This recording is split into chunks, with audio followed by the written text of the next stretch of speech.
Welcome to the Rim Break Rodeo. We hope this video helps. You'll start by making sure Chrome is ready. Update if needed and sign into your Google account to sync settings. Once done, open Chrome and click the three-dot menu at the top right. This gives you access to settings where themes live. Next, choose Settings from the menu, then Appearance on the left. This gets you directly to the theme controls, so you can pick, preview, and install without hunting through multiple menus.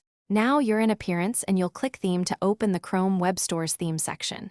You can browse curated categories or use the search box to find a style. Hover over options to preview how the toolbar and new tab page will look. When you find one you like, click Add to Chrome. The theme installs immediately. Make sure to watch the toolbar and tabs update so you confirm it's the look you wanted before continuing. Finish up by checking that every part of the UI matches your expectation. If it doesn't, revert quickly via Settings Appearance Reset to Default Theme. If a theme fails to apply, restart Chrome and then disable any extensions that alter the browser UI because they often conflict.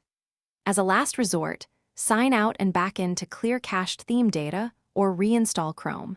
This usually resolves stubborn display issues. Thanks for watching. Consider subscribing if we helped you.